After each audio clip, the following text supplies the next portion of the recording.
Welcome everyone to Heart of the Artist. I am your co-host Whisper Poet, my amazing co-host Catalyst. Today we have an absolute treat for you. We have poet Marianne Tefft. And I am not sure that we're going to get much talking done during this interview because if you have not heard her read, her voice is like sunshine and honey. She's absolutely addictive to listen to, and she has the most beautiful, lyrical, amazing poetry. And Marianne, we're so excited to have you here with us. Thank you. Welcome. The pleasure is absolutely mine. Thank you so much for that beautiful introduction. My goodness. Well, you are in an interesting place today. You are in the Panama Canal. Is that where you are? I'm in the city of Panama City, in the country of Panama. I suppose the canal is pretty close by. Um, yeah, unfortunately, my daughter had a very serious motorcycle accident, and she was airlifted from the island of St. Martin, where she was. And blessedly, the team here has done an absolute miracle. They pointed out again today to me and to my daughter that people generally do not walk away from this particular kind of injury, and she is fighting the good fight, and we hope for the very, very best in the fullness of time. And I've had enormous support in this moment from all of the folks here in the Zoom today, and so many, many more friends in the Zoomverse. And I really appreciate you asking after this. Thank you. All love and best wishes and prayers said for her quick recovery. But right now, this is about you, my brilliant friend, and I am so happy to be here to talk with you and find out all about you and share that with the world and your beautiful poetry. I always like to start off my interview reading you to you. So I Oh picked my out, goodness. I picked out one of Oh, your poems from Full Moon Fire. And I have to tell you, so many of the poems in that book just resonate with me so strongly. It's well, absolutely beautiful. I absolutely love it. And I was logged in. Where did that go? Let me find it. Sorry. Oh, it's over while here. you're looking, I can I wish have you too happy many. birthday. Oh, thank you so much. Yes, today is my birthday, and it's such a treat to get to interview you on my special day. So thank you for being Pleasure's my mine. guest. I have too many devices. I have my phone, the iPad, and the computer. Which one did I have the website? Here we go. So this is from your book, Full Moon Fire, and this is the poem Always Will. Ah, I won't always say I'm right, but I'm hardly ever wrong. So I thought I knew a good thing when you came along. Now I know you never meant those sweet things that you said, left me feeling foolish, cotton candy in my head. I paid the price for loving you, could not resist temptation, but every cent was worth it. At last I learned my lesson. I'm hoping that the time will come when you are a broken dream, but I've got an awful memory. I can't forget a thing. So help me to get past it. Tell me which part of you was lying, your words or your kiss. I need some help deciding that one little question is on my mind still, because I never really loved you. I never really loved you. I never really loved you. And I always will. Marianne Tefft. thank you so much, Whisper. I really appreciate the way you read that because a lot of times I'm listening to how the poem is going to sound in my head as I'm writing it. And that was actually in a period that was written in a period when I was doing some lyric writing, and I was writing it maybe for song. Um, so I love the way you did that because it had to have those different kinds of slight interpretations of the same words over and over. Thank you for that reading. Thank you so much. It's beautiful, and it does have the rhyming sequence to it.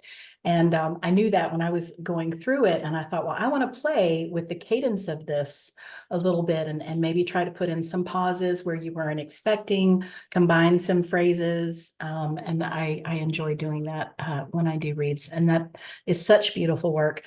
And my favorite thing about this book is that you dedicated it to your daughter. And of course, when we first found this book was when all of that was happening. And so it was just so perfect, that this book was dedicated to her. And we all, I'm sure you probably had the chance to learn about it now, but we had selected poems of yours that we read, and everyone had such a wonderful time celebrating you. And, the only downside was that you weren't there to hear it. It was absolutely beautiful. And my sister, Michelle, Mish, I dedicated the second book, Moonchild, to her.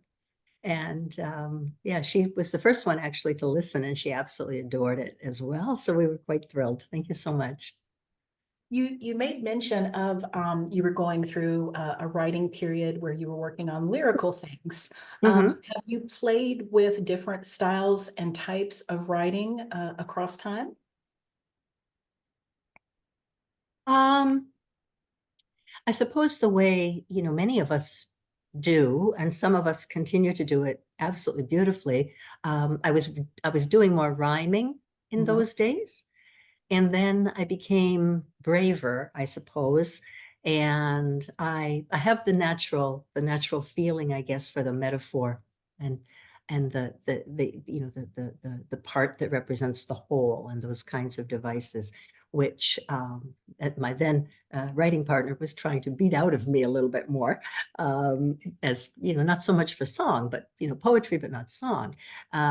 So I started to stretch a little bit more after that, after I had my confidence up. And even though I've been writing for many, many, many years, something of one kind or another, it really was only the last decade, and I have to say probably the last 5 years that I've been really writing poetry more seriously and trying to branch out a little bit into different, a looser style, I guess, or a little bit more telling a story, and trying to remember something that I was actually speaking with another journalism school grad about just the other day, about how it informs our poetry, that we love it when poets are showing, not telling.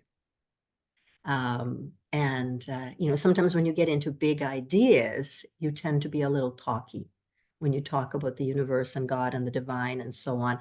But I personally really love to try to just find those little images. And when poets do that so well, as do our friends here in the gallery today, it's really a privilege. And I have to also say, even though I've been writing for a very long time, I went to journalism school in the 70s, and I've probably been writing something or other, if only the company newsletter, pretty much every day of the last gabillion years.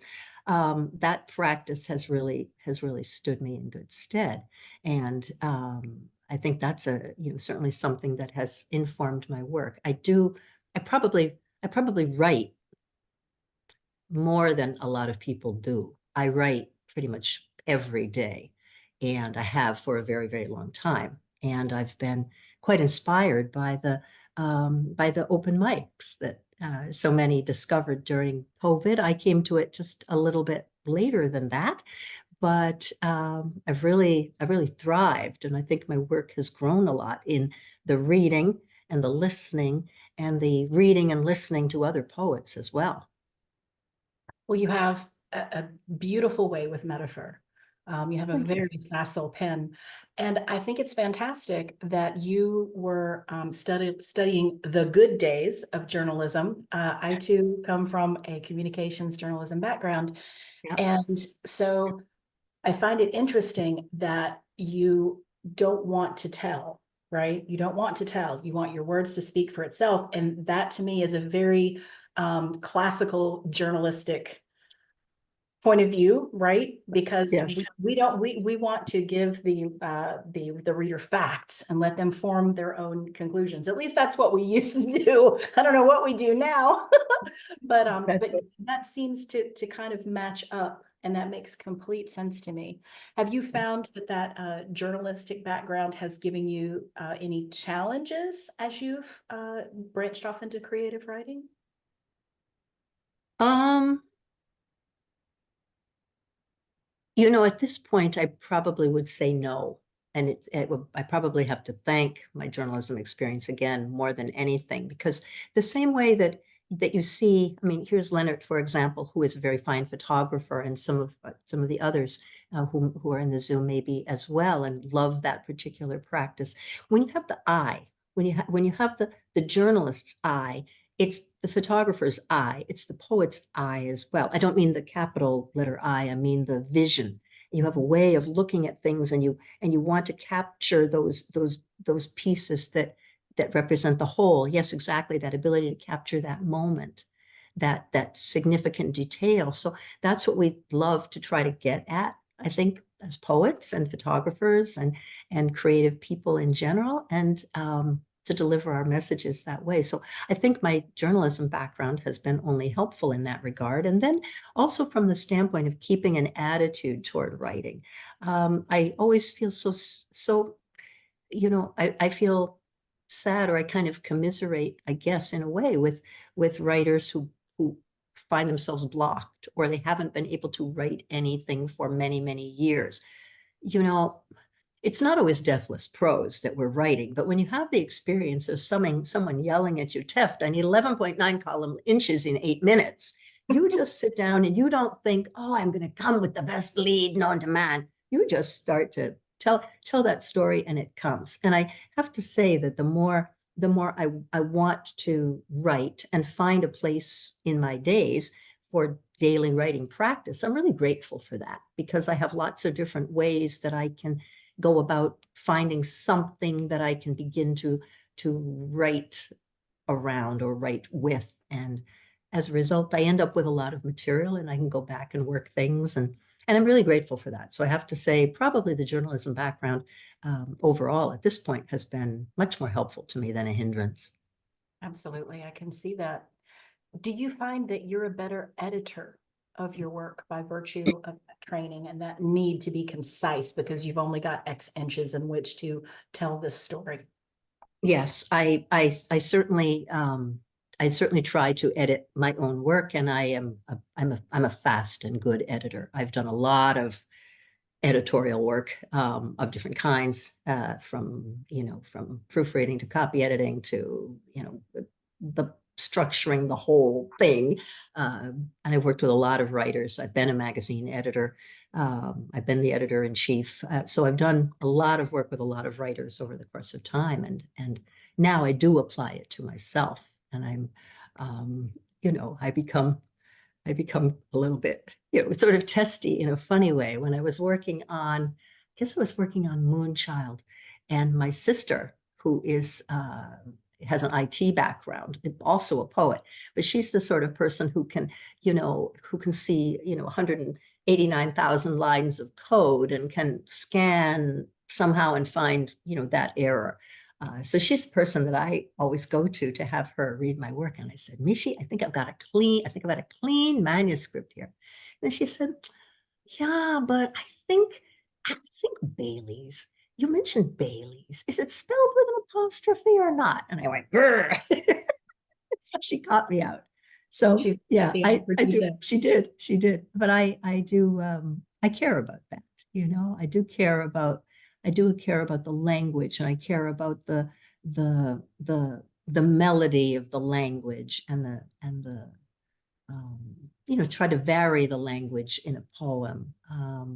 Yeah, all of those things matter to me. I love them as an editor. So I do admit that I get that blue pencil out, and I wear that editor's hat on my own work, and yeah, with pleasure. It's an impressive skill, and definitely it's one that needs honing. And so I think you're very lucky that you have had that training for sure. I know for me when I write and I suddenly have, and I call it the tuning fork, I'll have this moment where I know that a line I just wrote was like, oh yeah, that right in the pocket. What Yes. do you feel what goes through you when you have that moment? It's the same. I love that, sometimes you just know, oh, that was good, or you let something sit for a while. And of course, something like Facebook will present work to you from last year or the year before. And sometimes I'll look at it and I think, oh gosh, I wrote that. Oh, I wrote that. Oh, yay me. Like, something like that. And yeah, so that letting the work rest is very valuable, I find. Yes. That's an interesting, I like that. It reminds me of a good steak. You have to let it rest after you cook it. Exactly. Yeah, that's it. I think I suffer from I want to serve it right now syndrome, Yes. but you gotta let the steak, gotta let the steak rest. I love that. So what were some of the moments that you've had where you knew that you wrote something really good, whether it was in a journalistic setting or a personal creative writing setting? Um, when I was a young reporter, I had finished journalism school at Carleton University in Ottawa, Ontario, Canada, and I was working nights, going to the gym during the day and working nights in the newsroom at the old Winnipeg Tribune, a daily newspaper in Winnipeg, now defunct. And a couple of guys started calling in at night, and I started talking to them. And lo and behold, that turned into a major series of front page stories that took me to Washington when I was 23 to dig out some really interesting stuff about the Canadian meatpacking industry. They were um, they were they were Canadian government workers who wanted people to know what went on in the meat plants, and we had to get the reports and things. Couldn't get them from the Canadians. We had to get them from the Americans when meat was sold across the border. And that was a really a first kind of big deal for me. Um, I was really, really delighted and had a lot of fun when I worked as editor-in-chief of Canadian In-Flight magazine. Some years back, Canadian Airlines merged with American. And before they did that, I was the one who was assigning writers and photographers to travel around the world. And, sometimes I would go too. Not as much, as I would have liked. I always enjoyed the hospitality and tourism industries.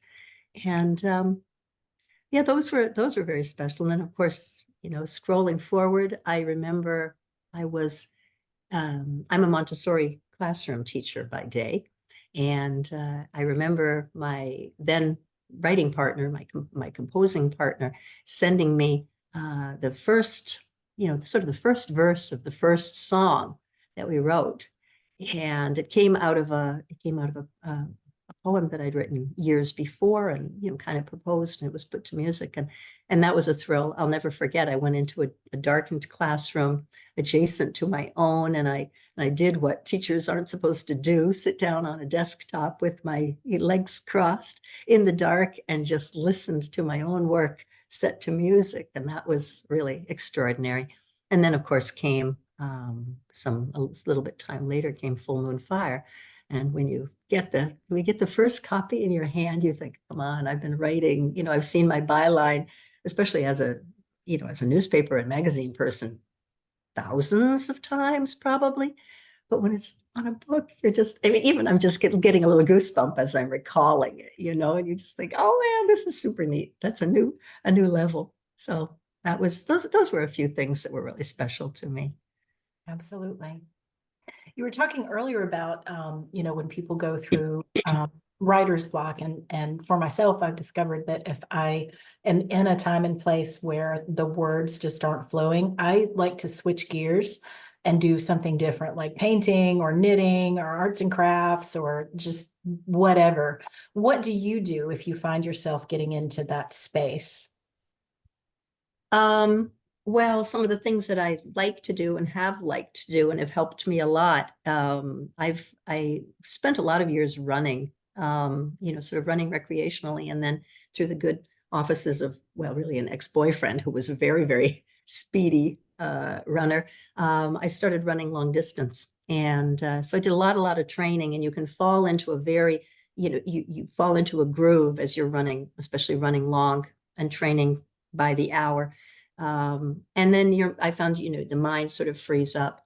And I do not so much of that. I got into long distance swimming after I had an injury.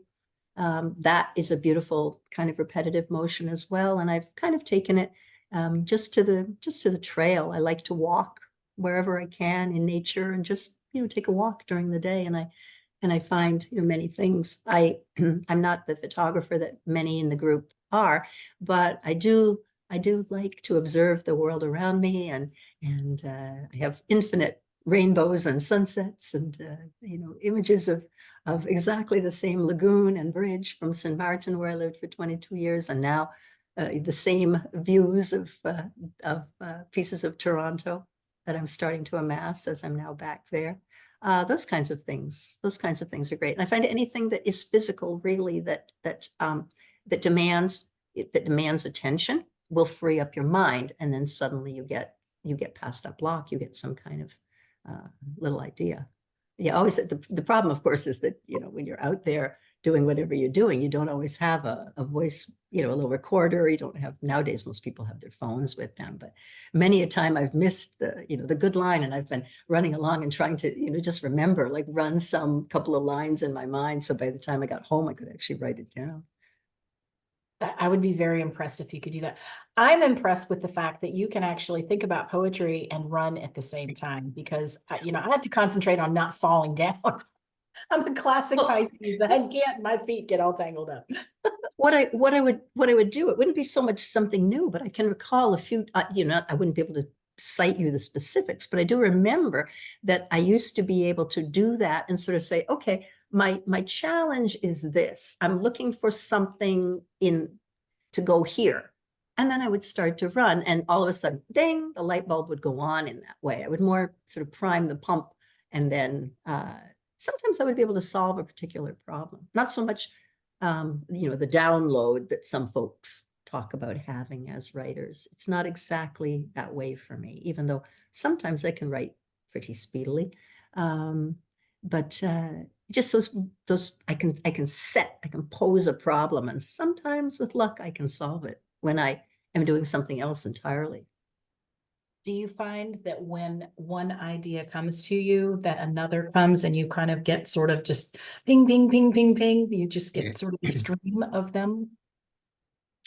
Yes, that can happen, because quite often I'll be intrigued by an idea, and then if I for example, lately I've been seeing butterflies everywhere, and I wrote a piece about a dead butterfly that I saw in a store.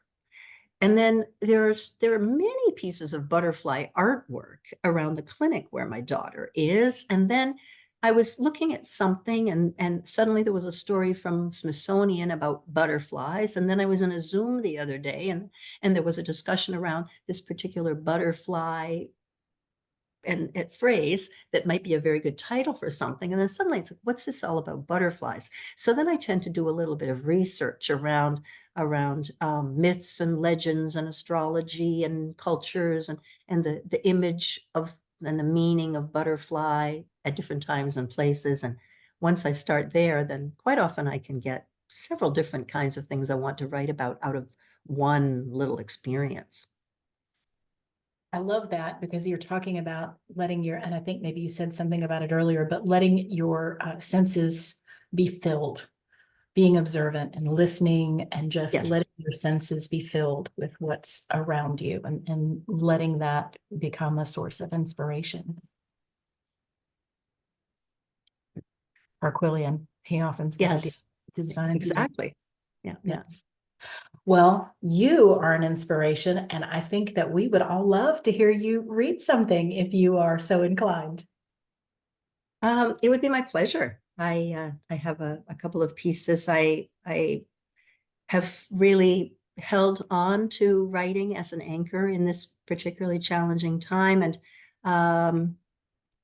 I was told about a call for submissions to a women's anthology based in Iran. So I started working on this morning, and I would read you Women, Life, Freedom. only one small child in a clan of women who have preserved all we know since the beginning of time in the way we move our hands and hips and the path our hair carves through the breeze.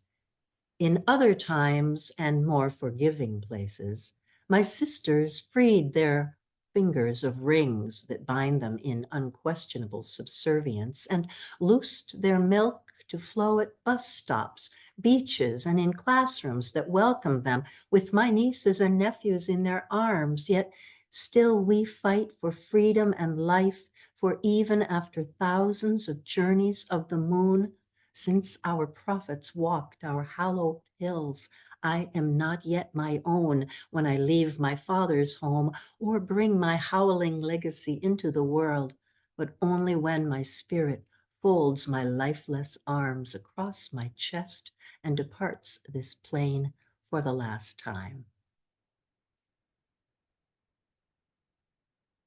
Thank you.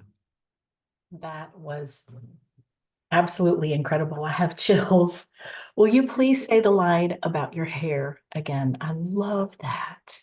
Yes. Let me see. I am only one small child in a clan of women who have preserved all we know since the beginning of time in the way we move our hands and hips and the path our hair carves through the breeze. Path our hair car. That is, oh my gosh. I can't even tell you how much I love that line. Just the imagery. Yes. Oh my goddess. That's what Thank you so much. catalyzes And me. it's funny because I first had the hair moving through the breeze, and then I somehow just played around with that, and then I put the path before the hair. And you're happier with it, and I'm happier with it too. It's just funny how those things go. We don't know what we know, but then when we get there, we know it has to be like that. And I think one of the things, I mean, aside from the fact that it's just a beautiful image, I think one of the things that I really love about it is that you're talking about the externalized power of this male dominated society Mhm. pressing down on us as women, and yet carve is a very powerful verb, right? Yes, So yes. as she's walking through space, she is carving a space for herself. And it doesn't matter whether the men recognize it or not. It is there. It is happening. But I That's love it. this. Thank you. And I wanted to find something that I could submit to this particular call, Women, Life, Freedom, and that's a sort of the badge and the name of the movement of these women. And I didn't want to be presumptuous or imagine that I know anything about their particular experience or even about the group, but I wanted to find something that I could say and that might be, there might be something common that to our experiences. And so I'm happy that it is pleasing. Absolutely. It's incredibly resonant. I think it's amazing. And I have to think that they will very much appreciate it as well. I hope so. So, you've read a bunch of different things at the open mics where I've performed, and in particular, everyone adores your romantic love poems. Would you care to read one of those? Well, I certainly would. If you would allow me quickly to do this. I don't have my books with me. However, I have a manuscript that I have been creating, and it's a very long love poem, and I could read a couple of pieces from it if you'd let me just grab Yes, it. Thank you. yes, absolutely. Excuse me. So everybody in the gallery, I know that you guys are just absolutely loving this. Jump into the chat here. Do we have any questions or anything going on? Good. I just posted That a was actually link. my not so secret tricky way to respond to my laptop telling me that it should be plugging in too. Oh dear, I don't have the right thing. Excuse me, just a moment. Let's see. It's following your intuition. So I posted the Woman Life Freedom today, or All right, not so there I today. am back. Definitely check that out. It looks really cool. Absolutely. Thank you so much for posting that. Womanlifefreedom.today. That's amazing. Thank you for that. I'm glad, because maybe others would like to write to that too. I was happy to see that. Well, this is the handwritten version of Barricade Moon, and it's just a journal that I happen to have, and I started putting the poems that are good, or the finished poems. I started putting them here. Well, this is the one, funnily enough. I changed this. The one that had Bailey's in it. This is a poem called Adirondack Chair. The screensaver holds me in its green embrace. Hills that shelter that placid lake appear before my eyes, but in my mind, I am still wrapped in moonlight and your black t-shirt, my palm around the Bailey's scented mug you placed a moment ago on the paddle of the homely wooden chair that caresses me, newly arrived from the sea. I tuck my feet beneath my thighs. My cheek descends to my shoulder, and as I turn my head, I meet your origami eyes, inviting me to smooth the creases of your heart.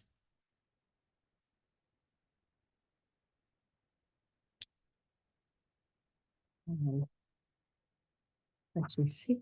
Barricade Moon. Full frost moon brings a luminous gift, 3 blessed nights to lift the November sky like early snow in voices harmonized through the ether.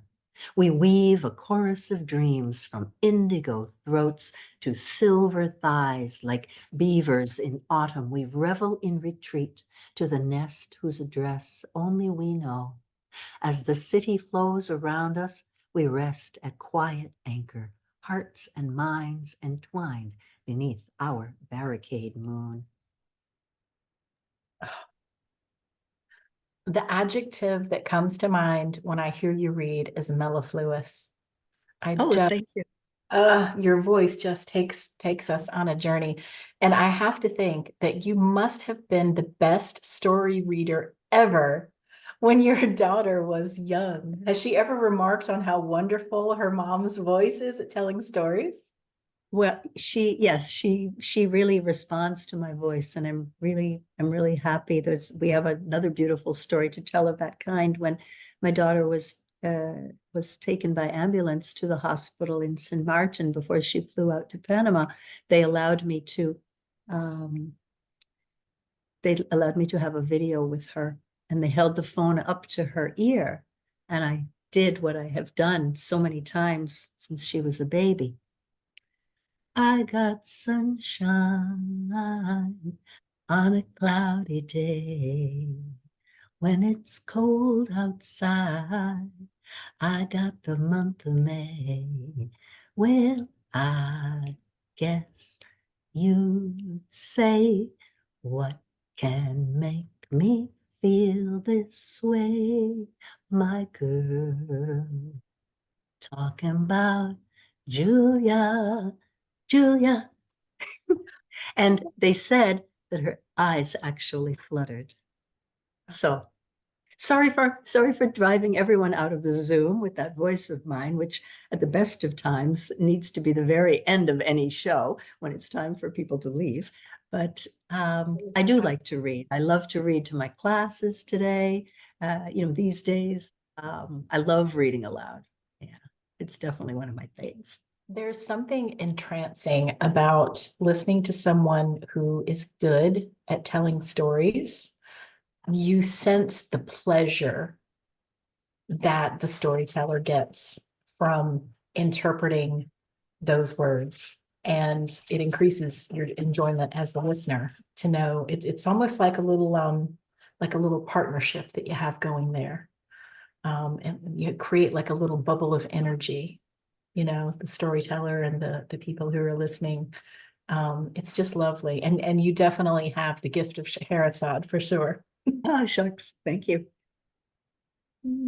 Well, keep going with the reading because these are beautiful, beautiful poems. This is going to be an amazing book. With pleasure. This is Beverly Street, downtown Toronto. Your fingers brush the meridian from the curve of my breast to the curve of my hip.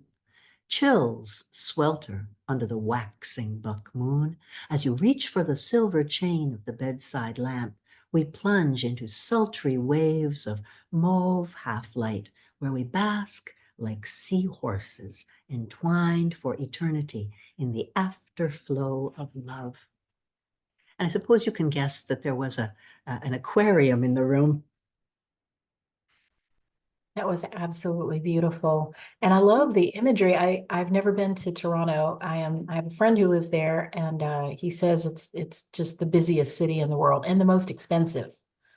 Well, it is nowadays. Canadian cities are really off the chart. But Toronto is a beautiful city, and it's magical, and it's full of very cool things to do, and a lot of culture and poetry and art and music. It's a very neat city, a real festival city as well, and a kind of a instead of the melting pot in Canada, we say the cultural mosaic, and so there's many people from absolutely around the world speaking their languages and keeping their cultures alive. So it's kind of a cool place to live, actually, after being stranded on a rock in the Atlantic for a long time.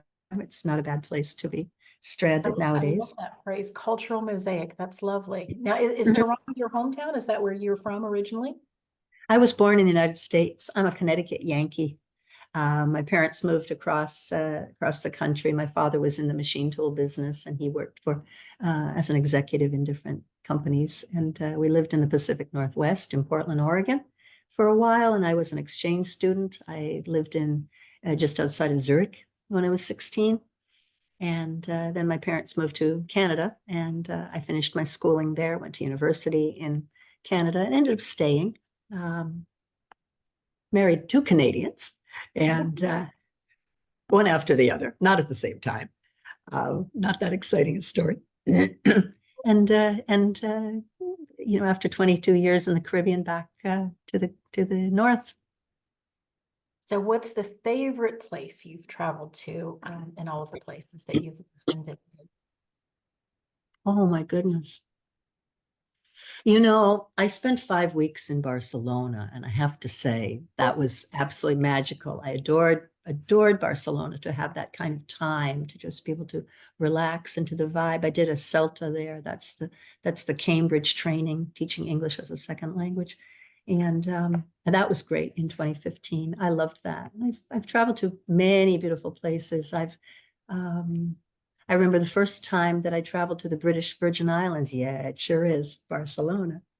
Um, when I traveled to the British Virgin Islands from Toronto, actually, I was on a boat, and when you're that far out, and the islands are so small, you really get to see the Milky Way, and that was the first time that I really, from the foredeck of a sailboat, really saw the Milky Way. That was a beautiful, beautiful experience.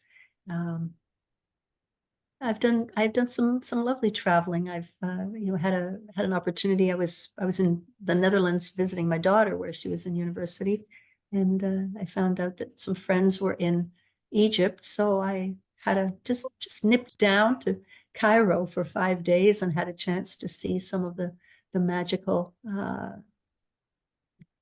artifacts of human existence there, and to glimpse the pyramids for myself, and to promise myself that I was absolutely right when I said there's no need to ride a camel more than once every 38 years. And blessedly, that's not coming up for a very long time again.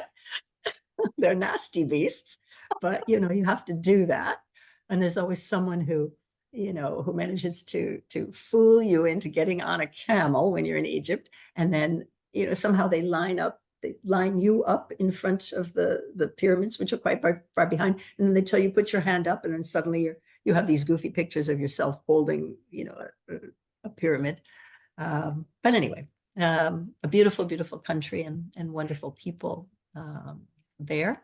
Yeah, I can't name one place over another. I think I probably will be able to right after the show, but I love the islands as well.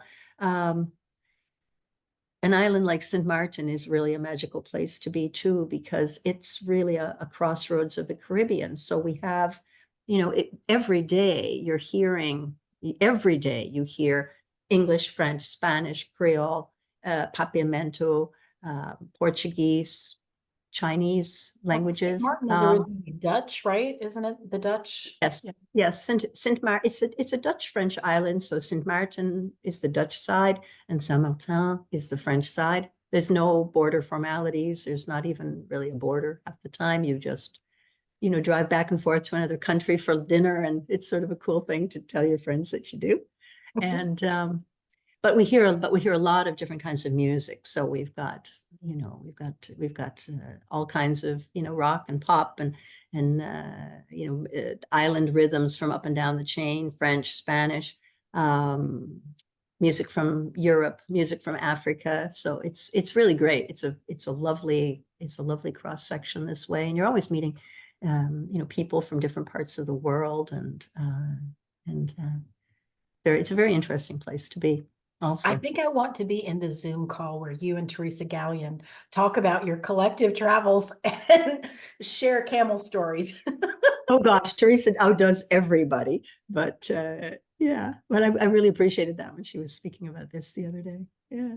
So of all the places that you've traveled, has a specific city or event in a city been a source of inspiration for you for a poem? And I know you don't have all your works with you, but did you write a poem about Barcelona, or has that been something that you could sort of mine for material?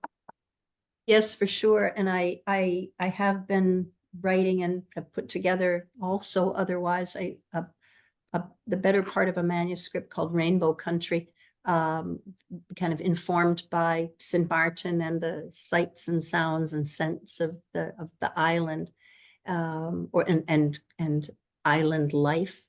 Unfortunately, I don't have that with me just close at hand. I'm trying to think if I have something in the pieces that I have here at hand. But I'm definitely putting something together on that score. And I tend to be, because I write a lot and trying to keep things organized, if I get an idea that somehow, oh, I'm writing a lot about trees, or plants or something, I try to just put those poems into, start to put them into a manuscript and a little bit of a table of contents or something. Maybe it'll come one day. I've put together a series of poems also about my daughter, and either regrettably or blessedly, I've had the opportunity to add to that manuscript quite lately, because she is really informing my thoughts and my creativity at the moment. So that's why I tend to be able to say, I have a manuscript, because that's the way I tend to organize. When I'm writing love letters or love poems or romantic things, I ended up putting them together into a book. And yeah, there it comes. It's really smart of you to group things like that. One of our people in the Zoom room, the Magus, prompted me to start putting my things on Google Drive because he would always hear me flipping things. And I've done that, but now they're just all sort of there. At least when they were in my book, they were sort of carbon dated, so to speak, of when I wrote them and kind of where along my timeline of writing. And now I don't really quite have that anymore. So I'm a bit sort of just floating around with it, but I like your method. That seems very smart. Yeah.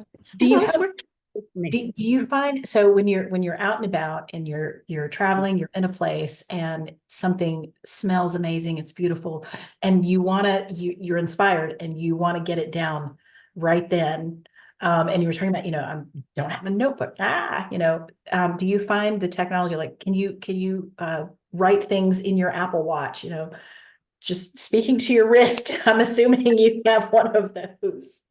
I don't love that, because I'm kind of old school with, a pencil or a pen. Actually, I love that, and paper and crossing out and things. But because of journalism school, I've really learned to write on a keyboard and write on my laptop, and I can go quite quickly that way. And just to be able to save those little snippets, I have have made myself become a little bit better with voice noting and using, little docs and things like that, just to be able to capture the little bits and pieces. But I'm not a big one for, I don't love those little tiny keyboards. I guess because again, of journalism school, I can type quite fast. So even if I'm WhatsApping with someone, I'm usually on the web, and I can really go. You can find your way through that. I love that. You Mhm. mentioned Facebook. So do you Mhm. post a lot of poems on your Facebook feed? Yes, I do, almost daily on Marianne Tefft, just my name. And some folks are Facebook friends, and if you are not, then please, I would love it if you were. I think most everybody here is a Facebook friend.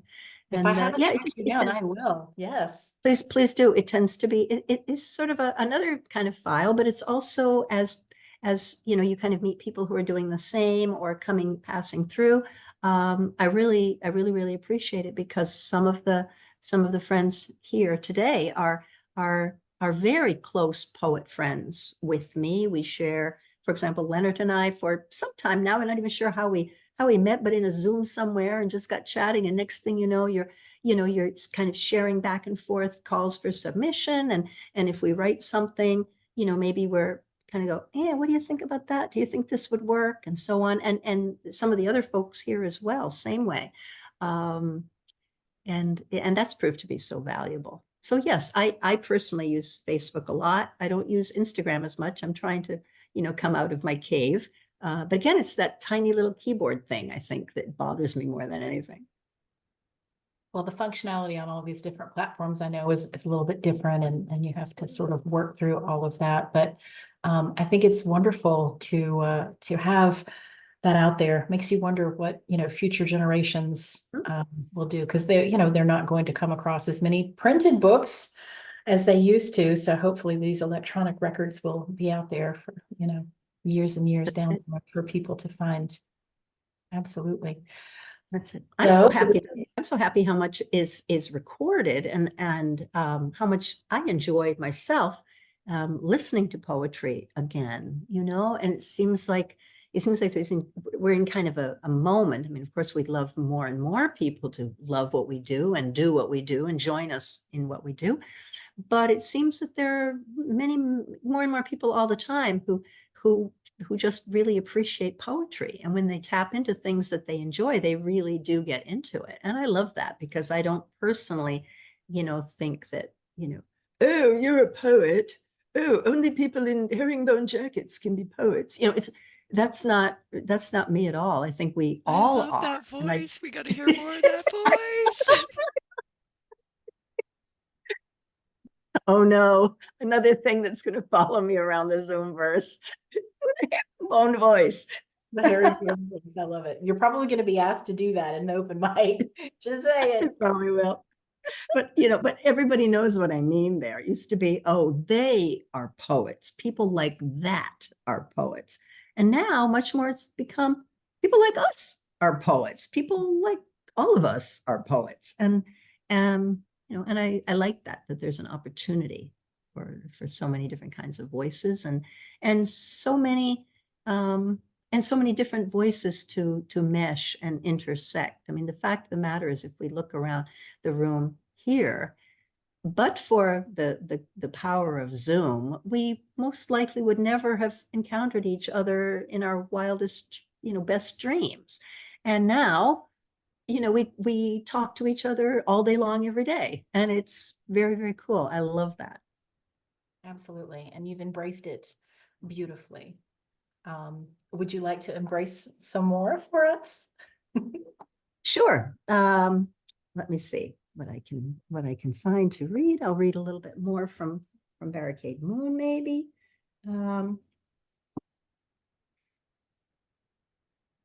Well, here's a poem that some might have heard, but I do like this, actually.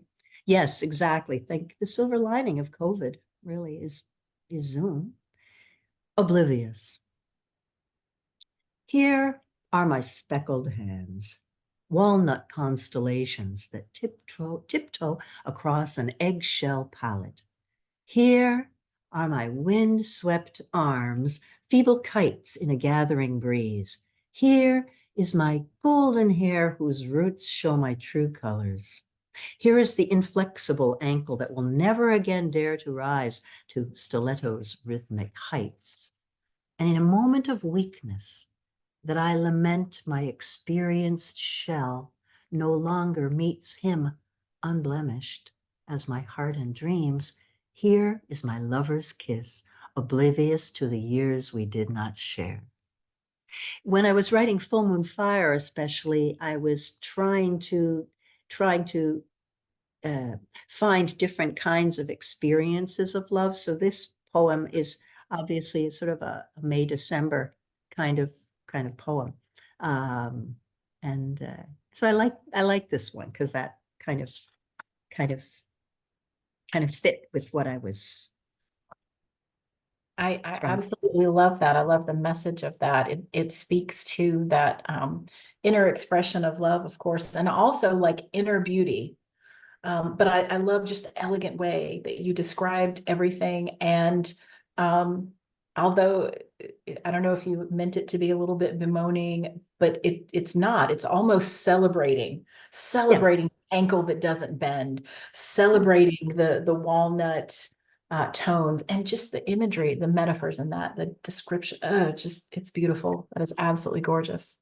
We get older, but we're still in the game. So, that's what that poem is about, really. Indeed. Prayer. When our kisses touch, I pray your knowing tongue picks the lock that seals the gates of my heart when dawn pries open the drapes. I pray your eyes soft focus the decades etched on my dimpled skin to wander with pleasure the landscape of my evergreen dreams. When quiet sighs leave our throats, I pray you do not exhale me for good, that my unfear of falling smothers your fear to plunge. When your fingertips wipe the rain from the corners of my eyes, I pray your palms cup my chin and you drink me in. Oh, oh, that's lovely. Those are beautiful, beautiful words. Snow in summer. I want to wind your locks so fast around my hands that you must haul me to you when you breathe. I want to stroke the arches of your bare feet, imagining the prints they will leave in the sand, how our impressions will deepen in tandem. I want to watch your smile break open, your eyelids slowly sweeping your gaze as I rise into your moonstruck eyes. I want to melt your skin with my tongue, tasting mahogany, caramel, plum. I want to touch you with lips like the wings of butterflies, your snow in summer. The sensuality of that is just incredible. I think that's one of the things that there's so much that I love about your work, but one of my favorite things about your work is that it is so sensual. Whether you're describing something romantic or not, that sensuality pervades everything. Would you describe yourself as a sensualist? Yes, I'm a person who has been around a while. I've had many different kinds of experiences of love and loss and love again. And yeah, I mean, I believe in love. That's part of Full Moon Fire as well, believe in love. And that's the book dedicated to my daughter. Um, so yeah, very much. I appreciate those kinds of experiences and love in so many different shapes and forms. You have such a lovely, and I called it mellifluous earlier, but I feel when I talk to you that there is a very intense passion beneath your surface. Oh, You know, shucks. that if we were to sort of peel back, the layers a bit, that there would be some hot bubbly stuff in there. There are a few things, but if you might allow me, funnily enough, um, I just wrote a poem on that very subject just yesterday. And I was thinking actually about Finn Bell's call, Fire Bloom, for her new magazine. And so I wrote this. When you are known as so intense, there comes a time when you no longer ask whether this is true or just their way of nudging you into an ever smaller space. For all you have ever known is the urge to stand in the flames until your heart bursts with all-consuming heat and joy. You have learned to turn up your lips into what passes for a mild smile. For none asks fire to change its ways. The ponderosa pine is immune from questions about why its skin hangs shaggy like unmatched pieces of a jigsaw puzzle to repel glancing flames. None looks askance at the shortleaf pine who buries her buds among outstretched roots that she may fight fire with fire after a blaze, or asks why the pines, hickory and prickly, seal their cones inside waxy coats until scorching heat forces their hands to spill their secrets across the forest floor. You have never understood the epithets that try to give the bad rap to passion, for you are no different than the dryland trees who must bravely meet fire with grace to survive.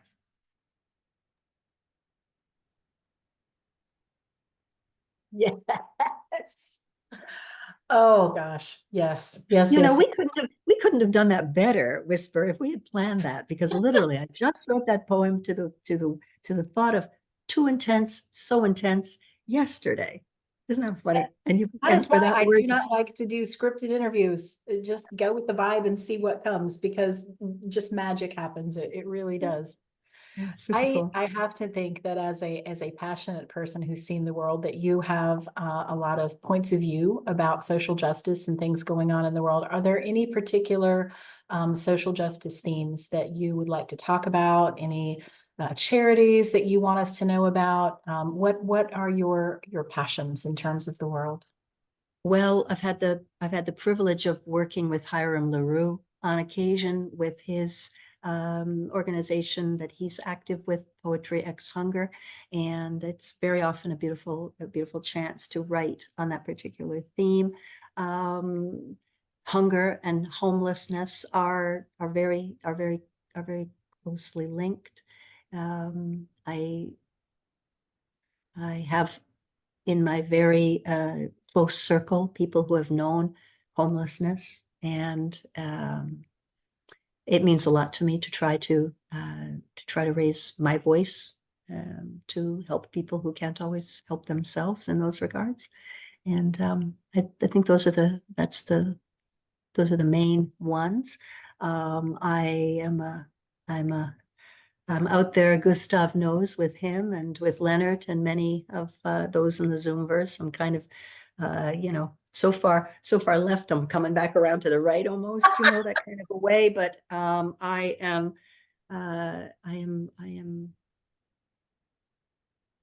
absolutely against everything that the MAGA world stands for, and I applaud Americans for raising their voices in these difficult times to make it absolutely clear that every single person knows that the fight for democracy is real, and this may be the last opportunity that you get, not me in Canada, but the world is behind you. So decent Americans, do the right thing, vote, and I'm going to just go ahead and say, vote blue right up and down the line.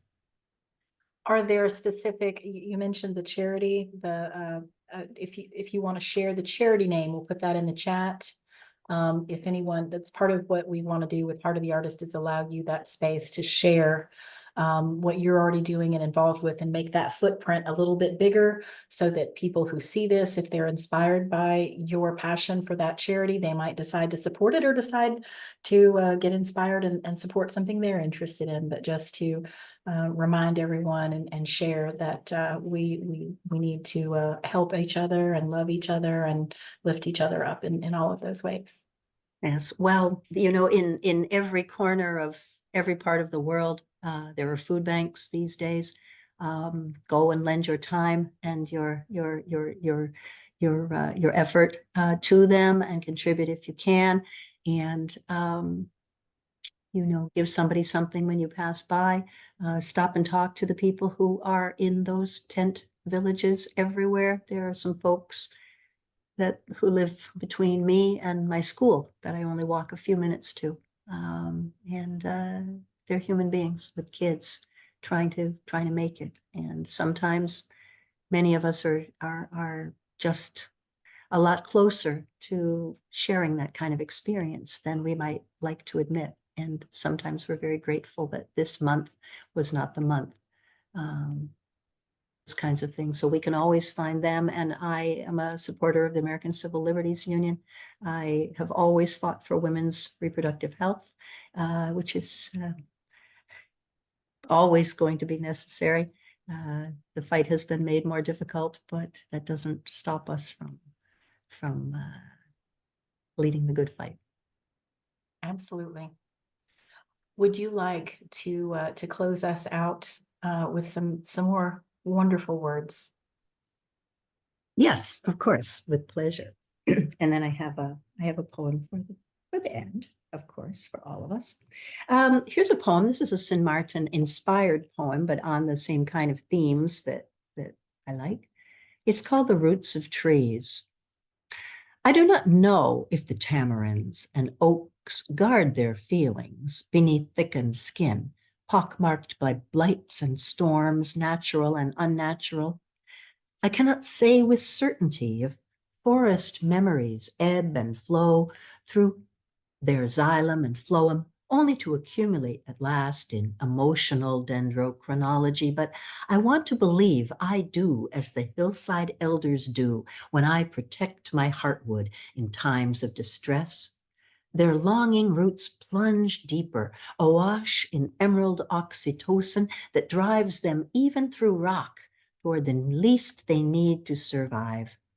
Like the gnarled giants, I have weathered loss of face and dignity and near loss of mind in my time, yet it comforts me to think love burrows on like the roots of trees. Emerald oxytocin. Oh, yes. Here's a poem inspired by my daughter and also by travel. It's called To My Child Before I Go. From the day you soared above our ancient stones, with your dreams for a crown and butterflies to lift your wings, I have known we would never walk these carpets of grass and thorns just the same way again. With every full moon night, that clear, cold light splits my mind, but still I say it has not broken my heart. Through the years, you longed to look deep beyond the mist, yet never plunge into the smoking falls. I felt my eyes soften as I listened to your hopeful voice speak its certainty. As my greater years filled in the wistful cadence, for a mother always knows the timbre and rhythm of one who springs from her body. I am grateful I could give you as birthright the hearts of our ancestors, for I know we shall meet again in a place where you are yet unwelcome, and I will visit you with every rising sun, every kind touch of breeze you share with your beloved. For only the shell returns to the sea, and green leaves to dust the red earth. My love for you remains.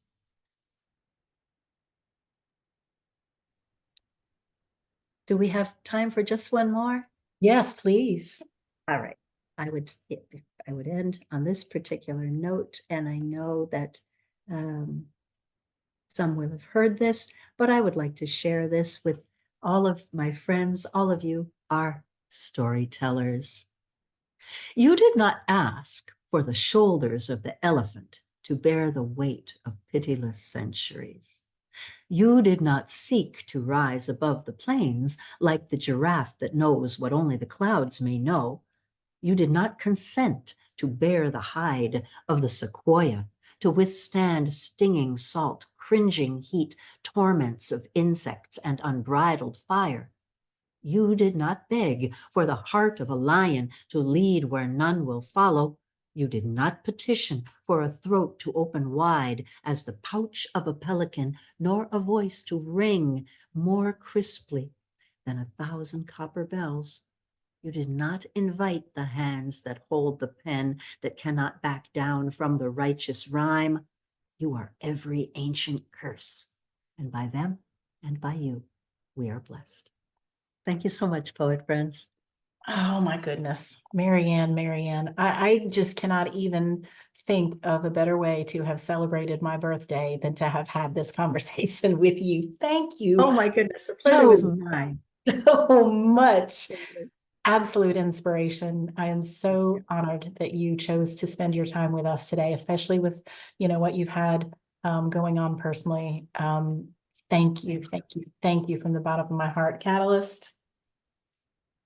It's been incredible. I'm so happy that you came out Thank today. Thank you. That pleasure is absolutely mine, and to spend this afternoon and in this way that is such a balance and anchor for me, and it's such a crazy, extreme, challenging time means the world to me. And that friends like Catalyst and Len and Gustav should be here today, and everyone that I see in the Zooms, it really means the world to me. Thank you so much. You are very, very much loved and appreciated. So thank you so much. And thank you everybody for being here with us. This has been an absolutely wonderful conversation with Marianne Tefft, absolutely amazing poet and amazing person. Thank you for sharing your time with us today. So I think we're going to send everybody off with love and light, love, light, and poetry. Thank you. Thank you. Until next week.